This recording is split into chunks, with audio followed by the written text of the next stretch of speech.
Baba Askofu, karibu sana. Asante sana. Amina. Shikamo baba.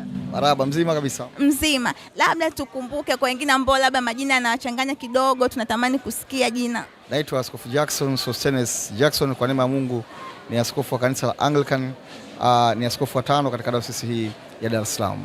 Amina. Baba Askofu, kama mbeba maono katika dayosisi yetu na katika mkesha huu, tumeona namna ambavyo tumelisikia neno na neno limekuwa ni neno zuri kabisa, na watu wameweza kuweka alama, watu wameweza kuomba, na tunaona namna gani ambavyo nguvu za Mungu zimeweza kuwa juu ya watu. Sasa tusikie ni jambo gani ambalo linaweza kuwa ni jambo dogo lakini ni hatari kiroho linaloweza kuathiri ukuaji wa kiroho wa watu.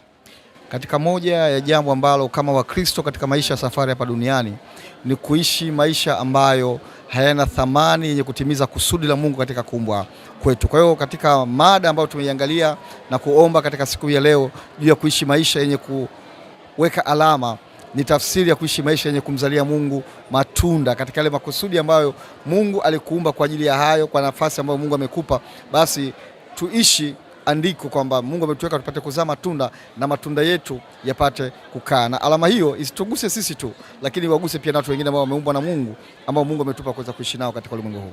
Amina. Asante sana baba. Na kwa matarajio yale ambayo ulikuwa unatamani kuyaona katika mkesha huu, ni unaona yameweza kufikia kwa asilimia gani, tukiangalia katika ushiriki wa watu, tukiangalia katika namna gani ambavyo watu wameweza kupokea? Huu ni mkesha wa season 2 ya Weka Alama. Kwa kweli matarajio yamekuwa ni zaidi ya 100%, kwa sababu kama ambavyo unaweza kuona kanisa la Ubungo ni kanisa kubwa sana. Watu wamejaa katika siti zote za ndani, lakini pia wamejaa katika hema zote za nje, wamejaa sehemu ya juu, na mpaka wengine wamesimama katika mkesha huu. Kwa hiyo matarajio yamekuwa ni zaidi ya tuweza kutarajia. Watu wameweza kuitikia kwa wingi sana. Kwa hiyo tuna kila sababu ya kumwambia Mungu asante kwa itikio kubwa ambalo limeweza kuonekana katika sura kama hiyo, na tunajua kwamba kuna wengi ambao wamefuatilia online na wametuma message mbalimbali. Kwa hiyo nishukuru pia hata vyombo vyetu vya ndani, Anglican Online TV, Ubungo Online TV, Kinondoni, lakini pia na St. Albans ambao wameweza kufikisha ujumbe huu kwa watu mbalimbali. Niwaalike katika matukio mengine mbalimbali ya kidayosisi ambayo tunakuwa nayo, tutembee katika maono ya pamoja, Mungu apate kutukuzwa na kanisa lizidi kuimarika. Amina. Asante sana. Na tunaona namna ambavyo sasa hivi kanisa letu limeweza kupata mwamko kwenye makongamano, kwenye semina, kwenye mikesha na maombi. Kwa maono, kama mbeba maono wa dayosisi yetu, unaliona kanisa liko kwa viwango gani kwa sasa na kwa siku za mbeleni?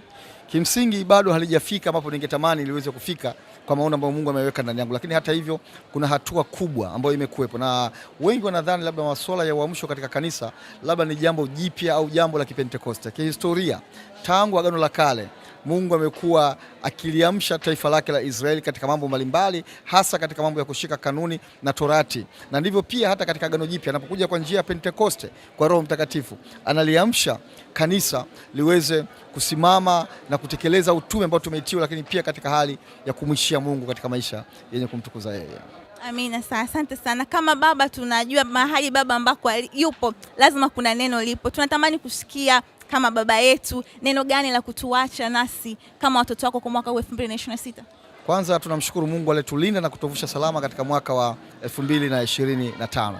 Tumeingia 2026 kama ambavyo nimesema katika mahubiri, sio kwamba sisi ni wema sana. Ni neema tu ya Mungu kwa ajili ya makusudi yake ametuingiza hapo. Basi niombe kwamba kila mmoja aishi maisha yenye thamani, yenye kuweka alama, yenye kumtukuza Mungu katika mwaka huu wa 2026, na baraka za Mungu zitembee na kila mmoja wetu kama jinsi Mungu alivyotembea na Musa na wana wa Israeli. Amen. Asante sana baba, na Mungu akubariki sana. Amen. Asante sana, Mungu abariki pia kwa kazi njema. Amen. Asante sana. Tunaona ni namna gani ambavyo Mungu ameweza kutubariki. Ni neema ya ajabu sana kuachiwa neno na baba askofu, neno ambalo limetubariki, neno ambalo ni la neema, nasi tunalipokea kwa neema za Mungu tuweze kutembea nalo mwaka huu 2026, kama ambavyo tabiri nyingi tumezisikia kwamba huu ni mwaka mzuri, ni mwaka wa kuweka alama. Yale ambayo yalishindikana kwa mwaka 2025, mwaka huu 2026 yanakwenda kutimia katika jina la Yesu.